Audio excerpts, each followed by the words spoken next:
When you are constantly thinking and you're running on overdrive all day and you're not giving yourself those moments, those boring moments really to come back down, eventually you're just burning cortisol. And when you're burning cortisol and you're overworking your adrenals, that's going to affect how your brain works. So this is inspired by a few comments on social media of what people wanted me to talk about on the Bodhi Rivers stream. And so I'm going to read you them first and then we'll hook in. All right, so I got one from Stella, and Stella says, I'm someone who ruminates, mental chatter, dedicated overthinker, stillness, and how to find that seems to be the most important thing. How do you achieve that? I'd love to know. And then I got one from Josh, who says, okay, I have generalized anxiety and a low threshold for stress, which is a daily struggle. I'm a father of 4, full-time student, part-time researcher, and I'm a husband to a wife who is under a similar work-study load. As you can imagine, life can be a real bitch some days. I've never been medicated for my anxiety because I kind of appreciate the drive that comes with it and somewhat used to use it to some degree. Some days are hard though and difficult to keep a balanced mind. I've tried a few techniques such as meditation and mindfulness, but they don't seem to relax me. So I'm curious, what actually works for you in terms of stress reduction and maintaining your anxiety? What have you been told that works but hasn't worked for you? I will say a comment on that. That already sounds like a huge amount of work. Hey, sometimes our anxiety is actually, it's like a light on a dashboard to say something needs to be adjusted. So it's great that you don't punch that light out and just carry on. So it's a fantastic opportunity to learn. And Renee says, so this is just more of a thought on topic, that tiny yet significant option to pause between stimulus and response. What has been your method of honing that skill when we all know that when triggered or simply dealing with emotion in the face of an event interaction, getting your hand to your heart or over your mouth seems to be harder than making emotional decisions, getting fingers or keyboards or letting words fly. Always interested in how people find their pause button, which is so fantastic. So I wanted to give a bit of insight in a way that links all three together. Okay, so I'm going to rewind back to when I was really battling with my mind. It would just not shut up. The mental chatter was insane, the racing thoughts, the ruminating. I would at least be okay with my mind cycling through, thoughts of pleasure and euphoria and excitement and stuff like that. But it was all just really dark. I mean, it used to be positive, and in some way empowering, but eventually it just got to a point where the thoughts and the visions triggered a lot of anxiety, and it felt unstoppable, and it was keeping me up at night. It was messing with my day, and so I ended up coming across a doctor talk about how to calm the mind and what's going on when you are feeling anxious, or one of the things that's going on when you're feeling anxious. His name's Dr. Martin L. Rossman, and he said that a tired mind, an overworked mind, is an anxious mind, is a worried mind, right? So a tired and overworked mind is an anxious and worried mind. And it got me thinking. For some reason, I started comparing it to how I feel when I overwork my muscles. So at the time, I was following a pretty intense physical regime where I was doing martial arts, I was doing weights, and I can remember whenever I overwork my muscles, sometimes they'd be sore, but for the most part, they would just stop. And then I reflected on my experience as a brickies labourer. I was a brickies labourer for about 5 years. And again, at the end of the day, my muscles wouldn't want to do anything anymore. And which kind of put me in this really cool state where if I was surrendered to it, I'd feel relaxed.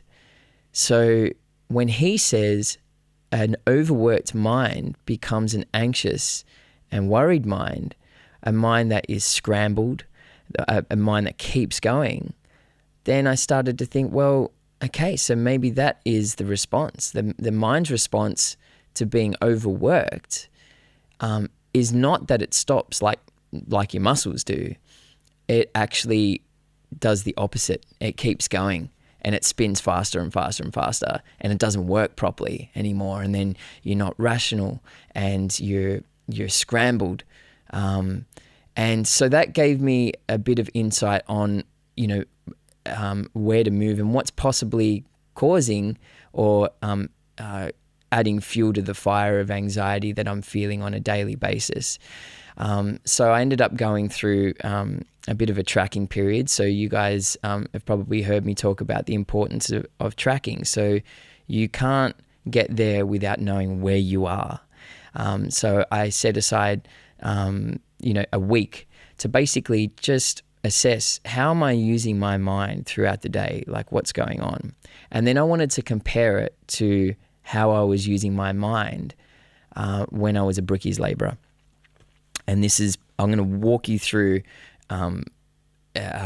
what's going on in my brain from the start of the day to the end of the day, more or less. Okay, so this is a walkthrough of what it was like when I was a brickies labourer. Okay, so I would wake up in the morning, generally at about 4:45, and my mind, I've always been a thinker, I've always been creative up in my mind, right? And straight away I'm thinking about how to get out of work. I hope it rains today so then I can just go to the pub. That was back in the days when I had a lot more freedom. And so I'm thinking, but then I'm also thinking ahead of what I've got to do at work. So, I want to make sure that I can get ahead by double stacking the bricks, getting one in the mixer, getting one in the barra, so that when the brickies start, I don't wreck their flow.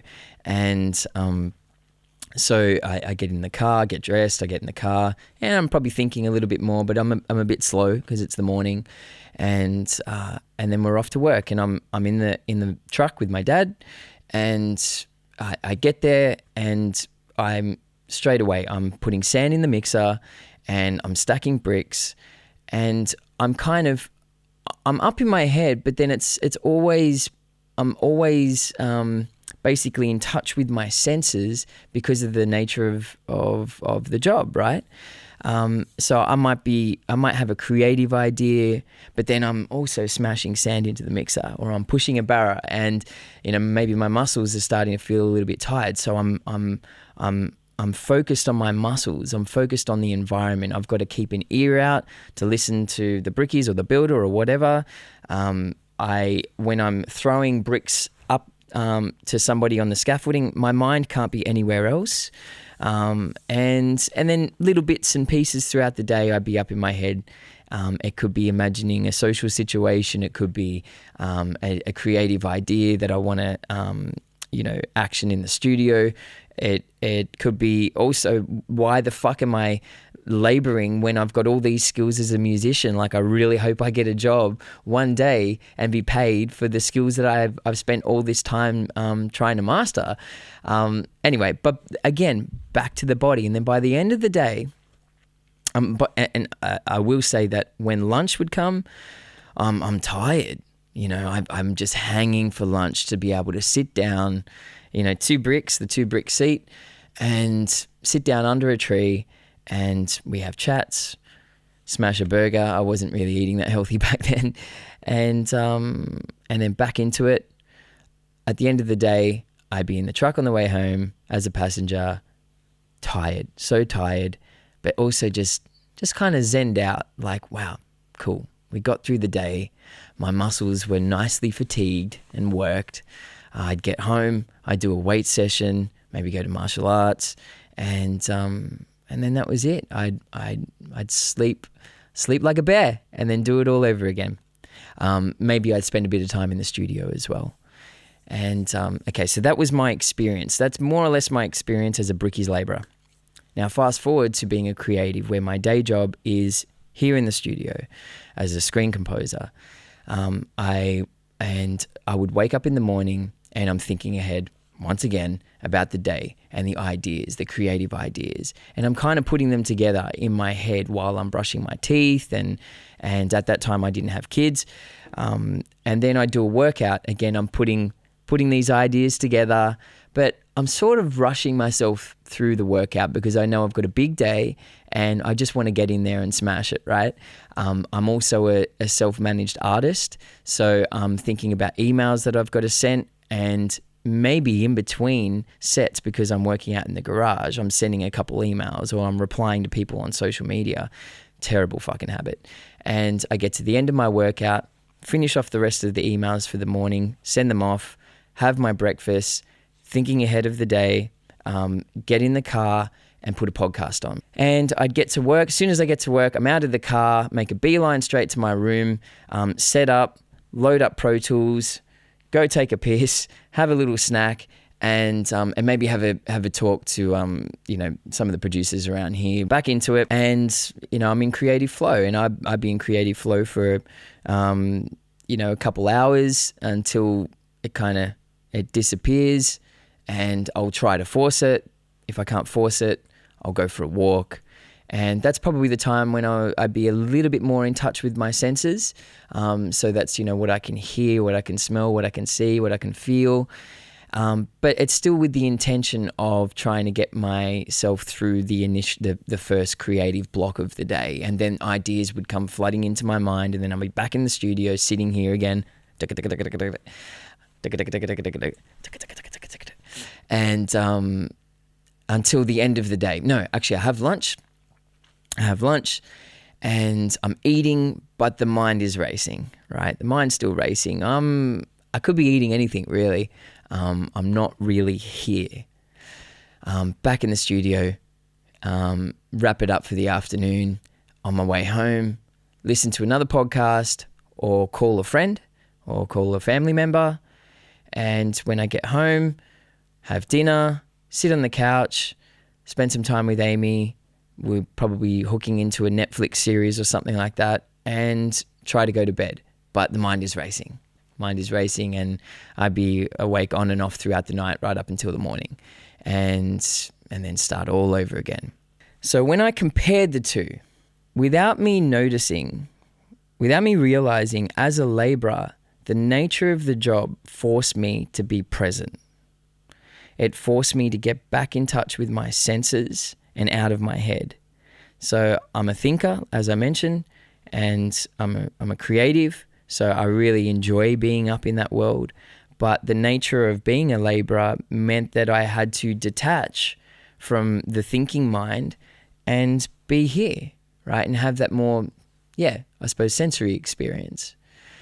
Whereas as a creative, there's nothing about this job that really puts me in my body and encourages me to practice being present and in touch with my senses, because it's a thinking job. I'm up in the world, up in here. I mean, there's a small amount of times throughout the day where I'm performing or I'm playing a part, and that's when I'm maybe a little bit more in touch. But it's still I'm still connected to the mind. It's not down here, ground roots. You know what I mean? So that insight was really important, because it showed me, why would I know how to detach from my mind if I'm not practicing it? And it also backed up what Dr. Martin L. Rossman said, that an overworked mind becomes an anxious mind. It was a bit chicken and egg. Am I anxious? Like, why am I anxious? Am I anxious because of the anxious thoughts that I'm having and I can't stop? Or is that happening because of how I'm using my brain throughout the day?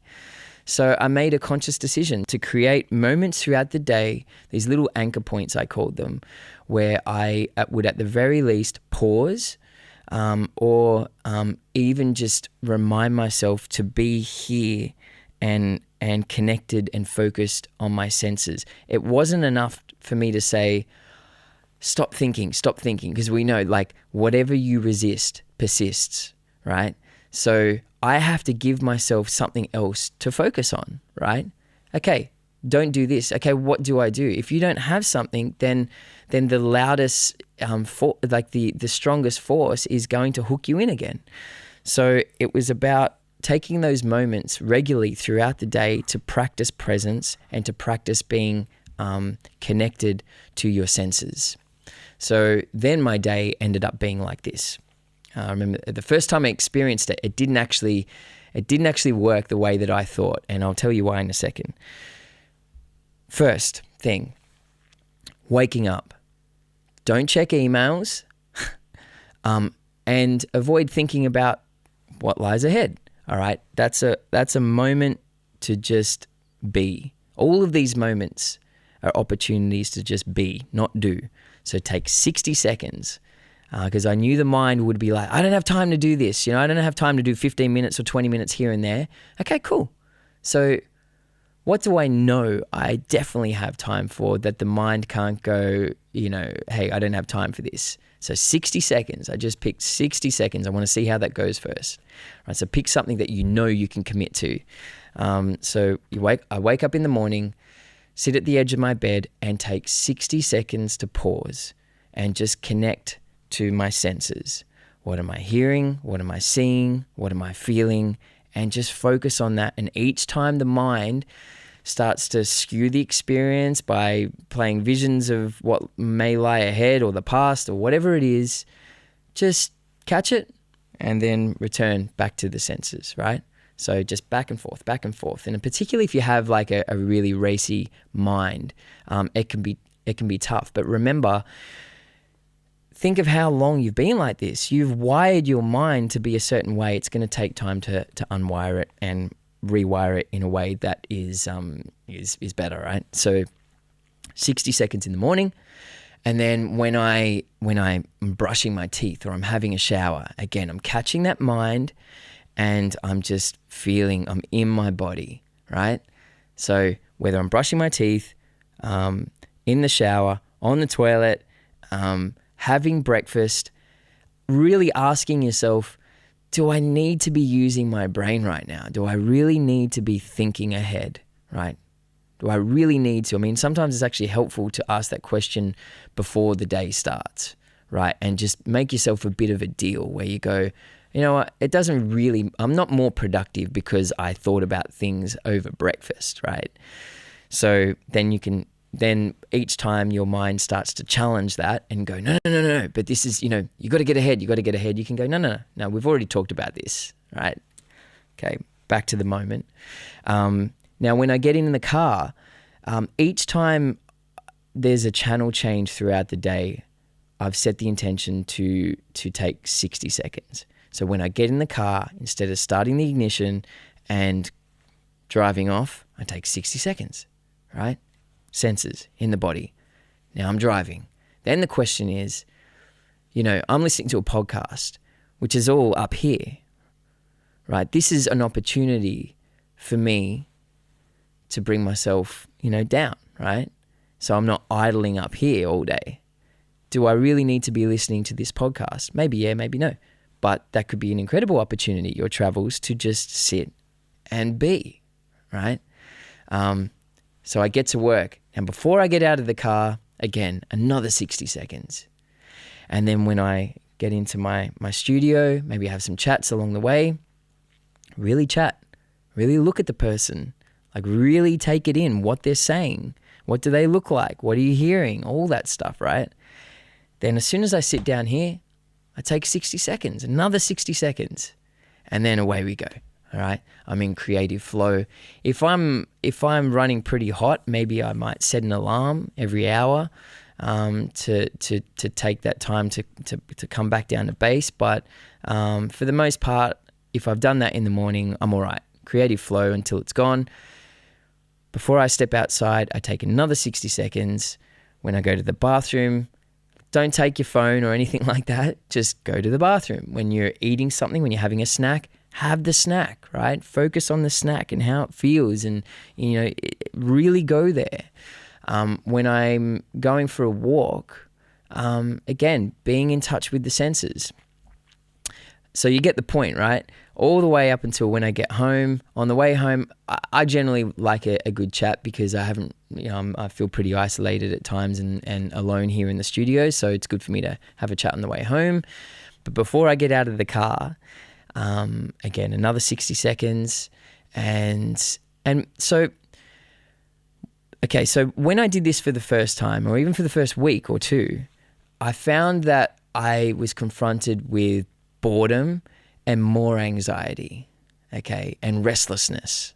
Like those 60 seconds felt like the longest fucking 60 seconds ever. And that's because there's just this war going on in the mind, right? Again, because I've wired myself to be a certain way for a long time. But don't let that discourage you, because those pauses give insight. That when you stop, whatever surfaces, whatever you feel in that moment, is what is always there in the background. You just haven't stopped enough to be able to feel it, or to know what thoughts they are. So those pauses can be an incredible opportunity to learn. So I would note those experiences and note that, all right, I had restless thoughts, I was bored, I had anxious thoughts, I was worried about such and such, whatever it is, right? And then at the end of that week, I'd go back through my notes and notice there was a common theme throughout everything, which gave me direction in when it came to what I needed to work on within myself. And so bit by bit, between learning and practicing that habit, I was not only learning how to disconnect from the thinking mind and reconnect with my body, but it was also giving my physiology an opportunity to come down. Because when you are constantly thinking and you're running on overdrive all day and you're not giving yourself those moments, those boring moments really, to come back down, eventually you're just burning cortisol. And when you're burning cortisol and you're overworking your adrenals, that's going to affect how your brain works, right? Which then affects your whole response. And that's the cycle that you get stuck in. And then you're expected to sleep at night when that's what you're doing all day is just think. And then, okay, now I don't want to think anymore. It's time for bed.